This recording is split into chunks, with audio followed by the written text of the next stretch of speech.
It's Ben and Minty here. We're at the King's School, missing our school's lessons for the day, so we're both pretty happy about that. Minty's here with me. We have Jason Lopes in the room from Legacy Effect, so we're going to be asking him a few questions. Legacy Effect is based in Hollywood. Correct. So first of all, a bit cliche, but I would like to ask how the contrast is between the sunny lands of California and the weather when you landed a few days ago. Well, it's much different. When I left California, it was 100 degrees. But I really enjoy this weather, actually, because I'm from the East Coast of the United States, and I quite miss this because I only have one season in California. All right, so refreshing for you, is it? Absolutely. Okay, and so you've been in Britain for a few days now? Correct. What sort of stuff have you been getting up to? Basically, I've just been in London at the brewery for the 3D print show, checking out all the exhibitions, putting our work on display there, and preparing for my two talks that I did at the show. So you've mentioned a few things that you do in the company you work for, Legacy Effect. Do you think you could briefly sum up for anybody listening what your job is and what it involves? Yeah, basically I'm a technical person there. I help bridge stuff coming from the design room and get it into 3D printing world and then out into the workshop floor. So I'm like a technical bridge between digital and practical. I'm also responsible for all the 3D scanning that goes on in the facility, as well as all the technology involving the computers, networking, servers, etc. And all this is for the film industry. So could you list a few films that the most known films that you've worked on? So some of the most known films are all the Iron Man series that Legacy does, Snow White and the Huntsman more recently, Avatar from Stan Winston's studio into finishing up at Legacy Effects. A lot of the big blockbusters. Whilst researching for that, Minty and I were really surprised. Like, a lot of films that you've heard of, and you don't really think about who's working in the background, but I think it's really cool to get to meet someone who does. So we're going to move on to some more questions about what you've done, and we'll go into some sort of things that we've been trying out. When you go into the studio to make all of the things, because obviously you made the suit out of different materials for the Iron Man, do you actually get to meet the actors, or are you just completely separate and just sent designs for them? We pretty much meet them at the beginning of the job, and then later on when we're close to finishing the suit or need to test, and then obviously when the crew goes on set with the pieces for film for fitting him. So in the beginning we'll bring him in for life casting as well as some 3D scans if we can get that, and then we'll start building and they'll go away.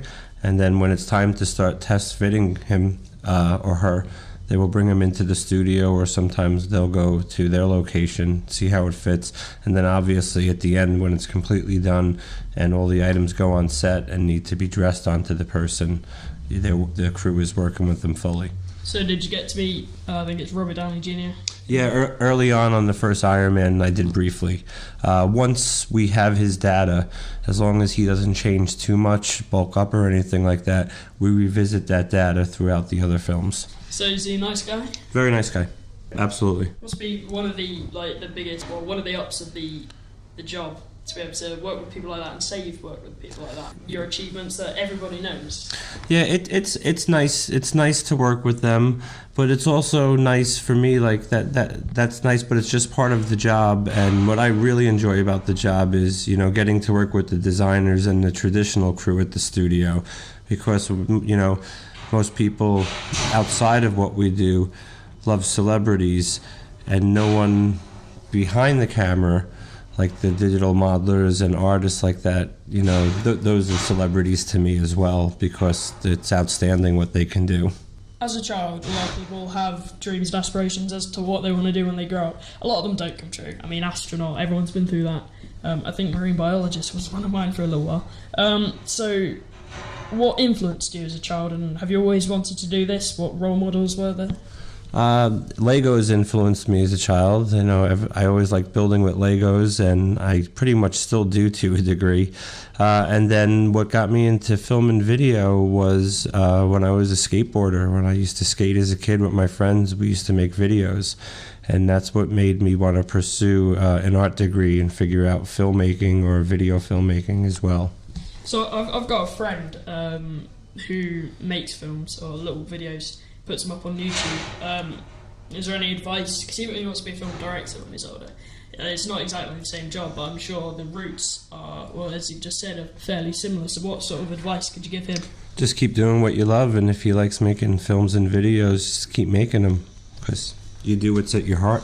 This is going to sound a really stupid question, but are you a big movie fan? After you've made films, do you sit down and watch films, and do you like to, when you go home to your family, do you sit down with them and watch films? Absolutely, you know, I love all of the animating films. My kids and I love watching those, as well as my wife and I. We love comedy. I mean, I like everything about filmmaking. I don't like every film that I see.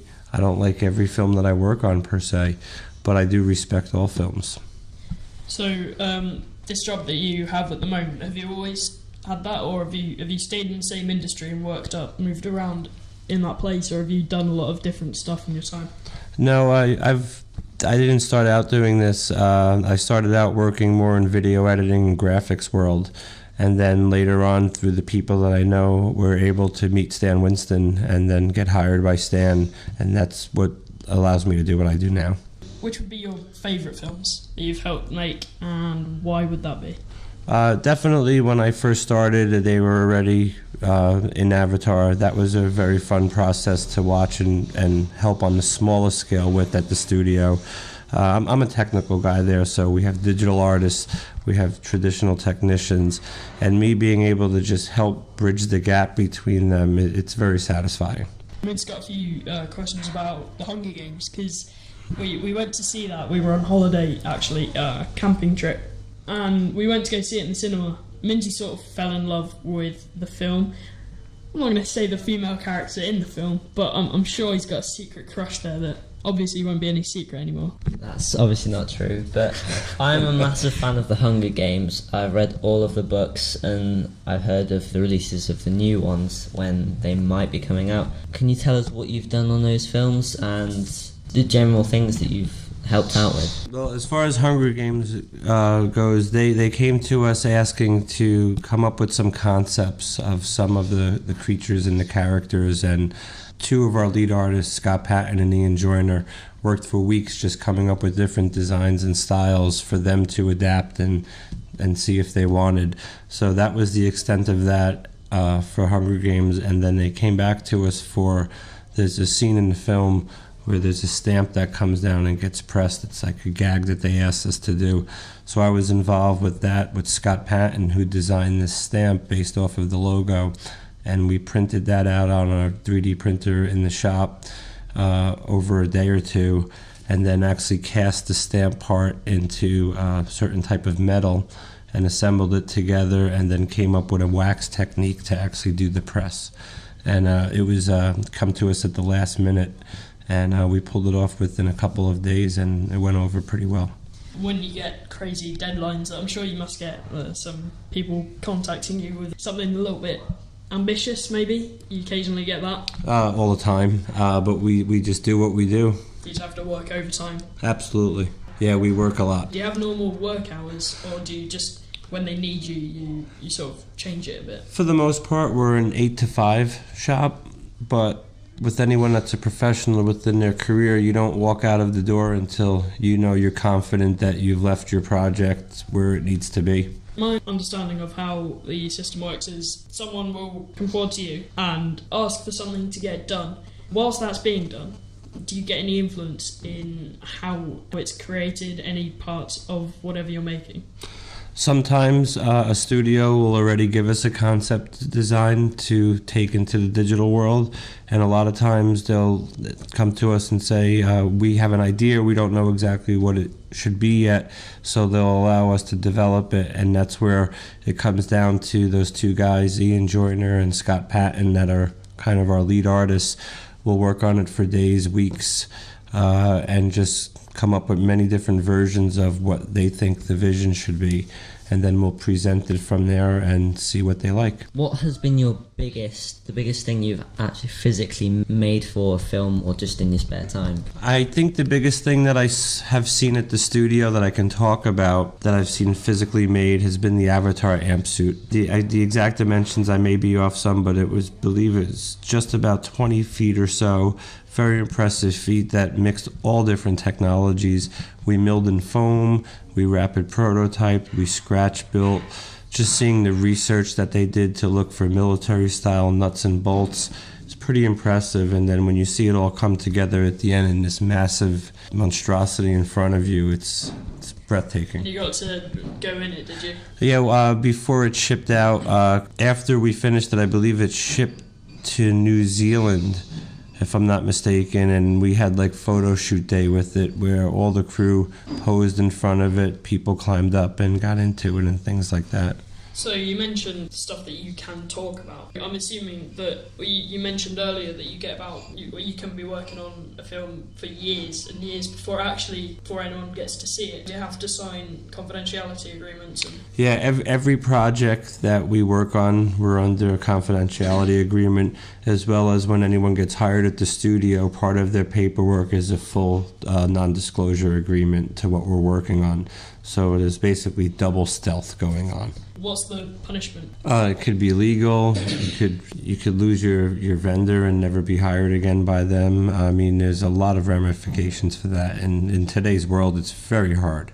You know, you see the music industry, what's going on there with illegal downloads and things like that. It applies to us at even greater length because we don't want to ruin those relationships. You obviously said you work from 8 till 5 and work overtime.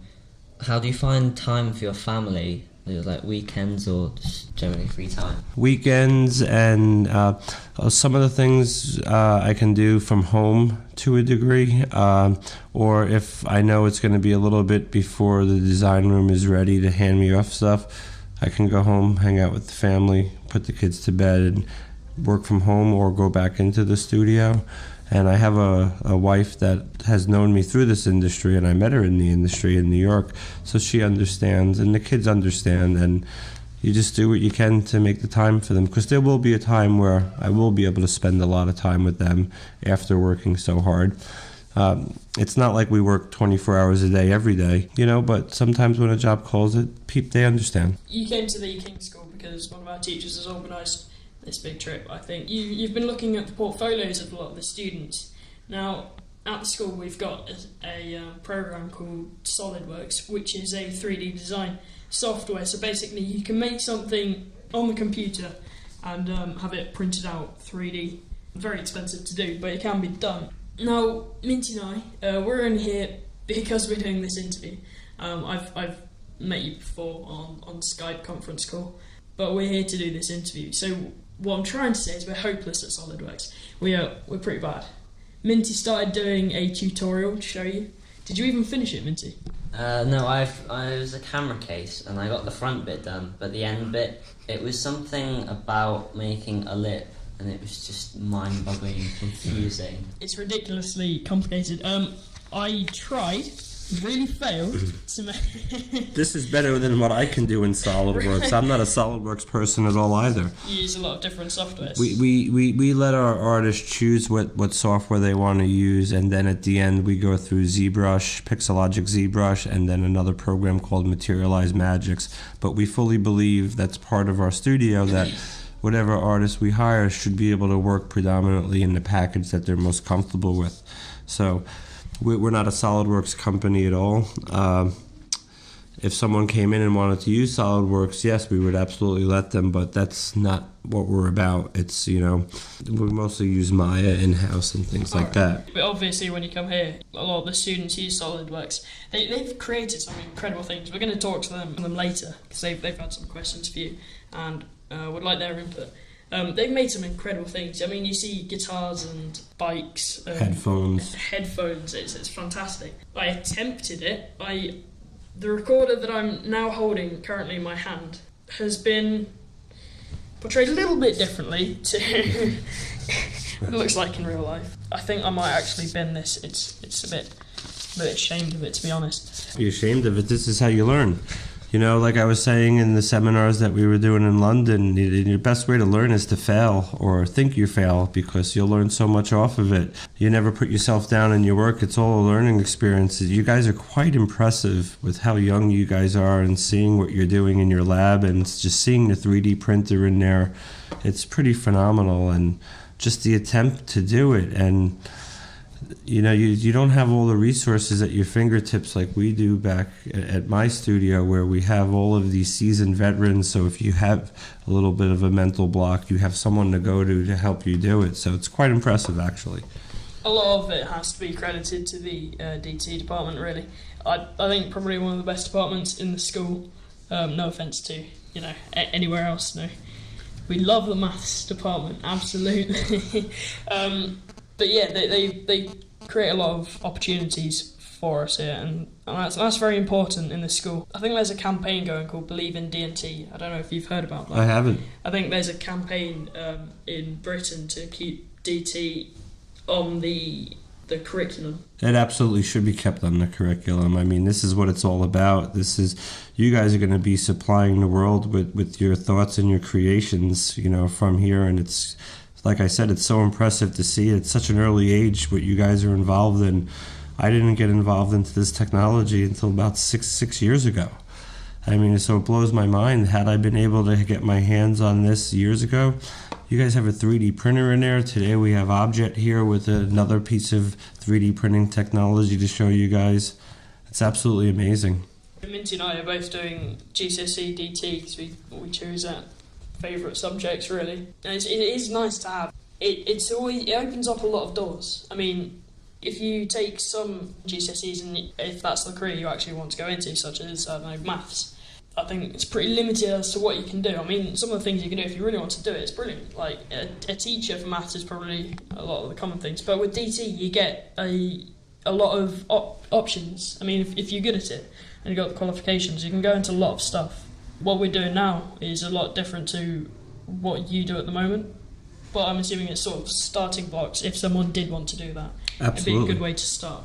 Absolutely. I mean, everything that you're learning, you can apply into these creations that you're making, and it's just, you guys are sponges at this age. You're absorbing it all up, and today with these iPhones and iPads and things like that, you're seeing some very stylish, creative, high technology things out there that you have access to that's just going to accelerate your thoughts in your head, and you guys are thinking differently than I did as a kid. I mean, because of everything that you have around you, like Minecraft, it's just amazing what you guys have as an influence to be able to do what you can do today. I mean, at that show that we just came from, just seeing the stand there with Printcraft, where people are using Minecraft and 3D printing directly from it, it's absolutely breathtaking. So there are a lot of really impressive students here who are doing a lot of stuff towards this industry. We've got a whole day lined up of things to be getting on with. We've got several more people coming in as well. But we've had a question and answer session, very impressive. I think some of the questions asked were a little bit technical, too technical for us to do. But I think we've got some tasks lined up. Have you done that? Yeah, we're about to, I think, after I think we have some lunch, I think we're going to sit down and get the Objet machine printing out and showing all the students what that technology can do, and just learning all aspects of preparing files to produce in the physical world. And I'm open to talk about everything that, I presented at this show, so I look forward to it. I know the curriculum's slightly different in the States, but what sort of qualifications did you get from school to sort of bring you into this? And I know you spoke about word of mouth being the way that you got into most of this, and how your name is spread about through different companies and directors asking you to build stuff for them. But what did you do to get into the industry right at the bottom and work your way up? When I was deciding what I was going to do when I was finished high school in New Jersey, I figured out that I needed to do something, so I wound up going to school for film and video based off of my love of, skateboarding and making skate videos with my friends and things like that. So that's what propelled me into the industry, and then after graduating college, I went and started basically working in video editing and graphics. And then all throughout the years, it's evolved with different people I've met, and then kind of came back to where I was as a kid with building things with Legos again. And, just helping bridge that gap between digital and physical with the rapid prototyping and 3D scanning. I landed in it and found a passion for it and absolutely love it. It sounds absolutely amazing being able to see these things on the screen and then bring them to life and see them and physically hold them in your hand. Absolutely. It's like a delivery room. You see everything come to life off of one machine. Completely breathtaking. I'm still blown away by the size of that. Was the amp.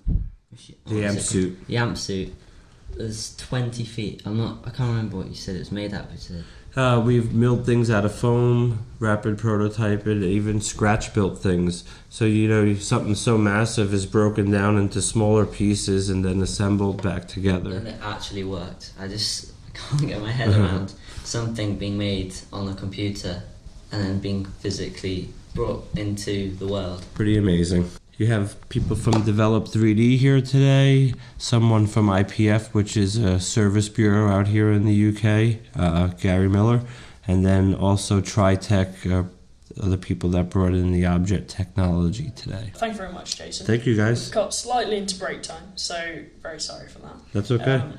I think worth it for us. Thank you very much. You're welcome. It's been a pleasure.